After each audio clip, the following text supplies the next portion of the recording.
Well, let me say at the outset that everyone understands at home, that the middle class has been left behind in the last 7 years of the Obama economy.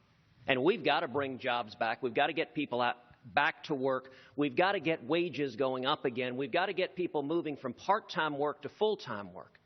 We all agree on that, but it's not going to be solved with magic pixie dust. It's not just going to be solved by declaring into the air, let there be jobs. We actually have to understand the principles that made America great in the first place. Now, where do you get economic growth? If you look at cause and effect over our nation's history, every time we lessen the burden of Washington on small business owners, on job creators, we see incredible economic growth. You do that through tax reform and regulatory reform. My tax plan, typical family of four, first $36,000 you earn, you pay nothing in taxes. No income taxes, no payroll taxes, no nothing. Above 10%, everyone pays the same simple, flat 10% income rate. It's flat and fair. You can fill out your taxes on a postcard, and we abolish the IRS. And if you want to see the postcard, I've got it on my website.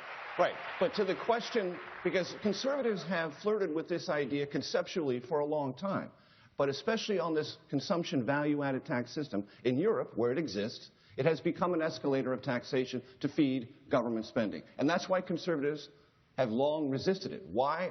And what would you do as president to make sure that doesn't happen? So, Major, the business flat tax that is in my tax plan is not a VAT. A VAT in Europe is a sales tax. The business flat tax is not a sales tax. It is a tax of 16% opposed fairly and evenly across the board on all businesses. And one of the things that's critical is we're doing that in conjunction with abolishing the corporate income tax, with abolishing the Obamacare taxes, with abolishing the payroll taxes, which are the biggest taxes paid by most working Americans, and with abolishing the death tax, which is cruel and unfair. And you asked about economic growth.